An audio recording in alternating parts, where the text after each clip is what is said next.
El tiempo, al entrar Jesús en Cafarnaún, un centurión se le acercó rogándole: Señor, tengo en casa un criado que está en cama paralítico y sufre mucho. Le contestó: voy yo a curarlo.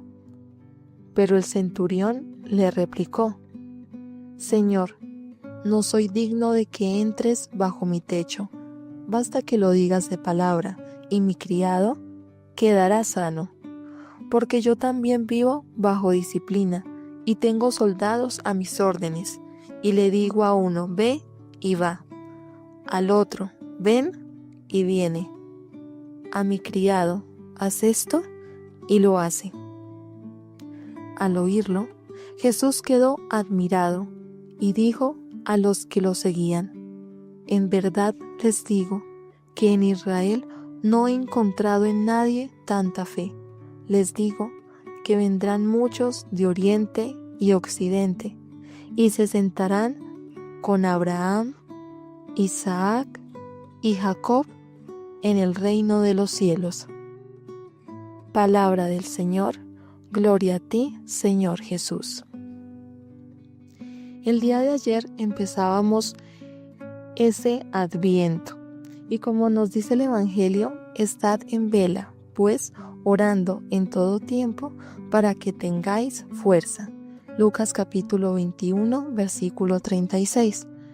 Nos muestra que para este proceso de preparación espiritual iniciamos con que debemos de tener fuerza. Pero el Evangelio de hoy nos enseña que para tener fuerza debemos de, primeramente, reconocer al Señor. Por ello, primero debemos de entender el contexto del Evangelio. Primero, ¿qué era un centurión? Bueno, resulta que centurión viene del término latín centurio, que significa jefe de una centuria.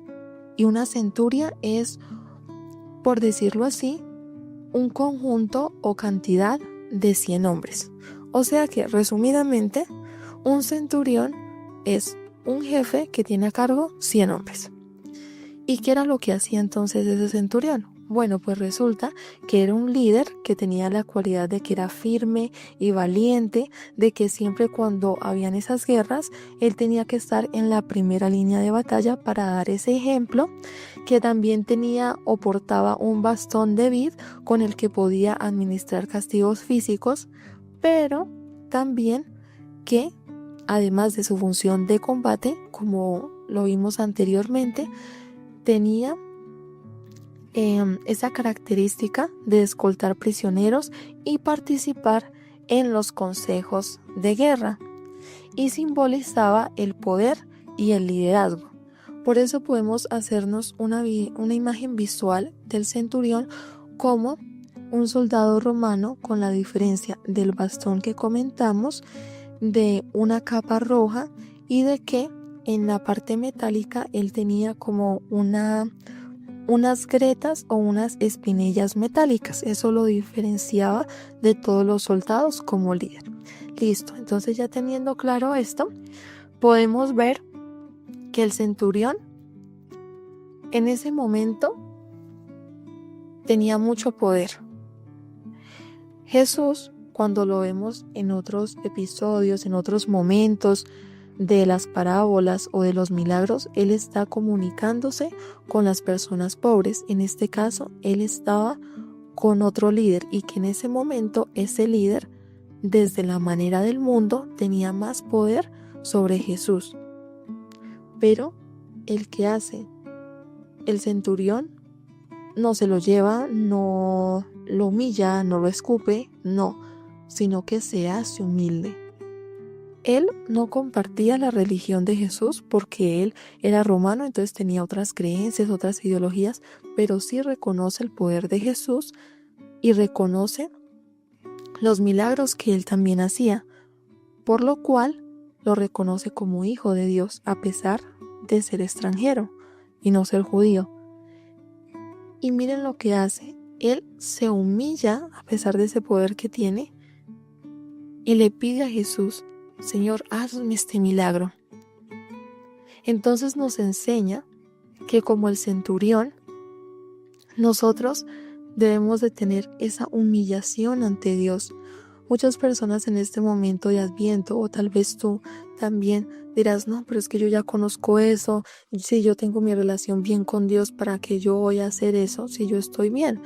Entonces nos creemos a veces mucho, o también que si se tiene una profesión, que si se tiene un carro, que si se tiene finca, ganado, que si se tiene una esposa o una novia, una chica, mejor dicho, súper linda, o que si soy el más sociable, el mejor dicho, el chacho, entonces no, súper bien, yo tengo el poder y pues ya.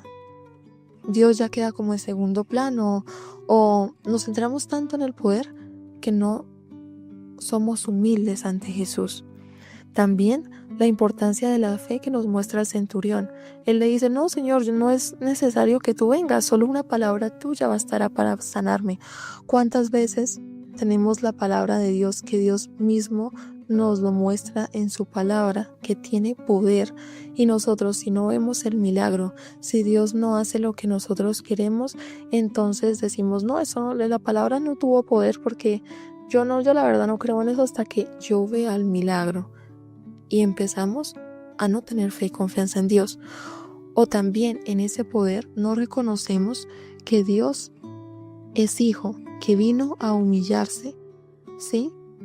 Al ser humano como nosotros, a bajarse, ¿sí? En esa dignidad humana, y que nosotros vemos a Dios como que tiene que servirme. Ay, es que tienes que cumplirme esto, tienes que hacer esto, o tienes que hacer tales milagros, y ahí también perdemos esa humildad con el Señor. Y miren qué bonito que Jesús se asombra, ¿no? Por esa fe. Pero antes, ¿qué pasa? Cuando el centurión le pide esto a Jesús, Jesús dice, yo voy a curarlo. En otros momentos Jesús dice, levántate, has sido salvo, o quieres ser salvo. No muestra como esa emoción, como yo voy a curarlo, como cuando, por ejemplo, alguien te dice, oye, es que me pasa esto, ¿me puedes hacer este favor? Y uno no dice, uy, ya voy enseguida, ¿sí? Entonces, ¿qué pasa? Jesús ya reconocía desde el corazón del centurión esa fe, ese amor que los distinguía de, como lo dice Jesús, de todas las personas que Él ha compartido en Israel, de todos los lugares que ha ido, de todos los milagros, de todas las sanaciones.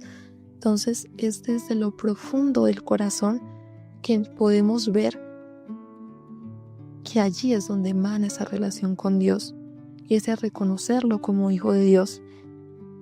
Y la confianza también que tiene el centurión en la palabra de Dios para recibir sanación y transformación espiritual. Por eso no nos centremos en que nuestra fe, a pesar de que tengamos la tradición, ciertas obras, ciertas acciones en hacer y hacer y hacer, si no nos sentimos bien en nuestro corazoncito de sentirnos llenos, sentirnos en paz, en amor con el Señor, porque ahí vemos que es desde ahí que Dios obra. Y trabajemos en esa intimidad del corazón, para que cuando nosotros acudamos al Señor, el Señor ya nos reconozca por nuestro corazón y diga, tranquilo, ya sé qué es lo que te pasa y con mucho gusto voy a ayudarte, porque tú has puesto tu corazón primero en mí.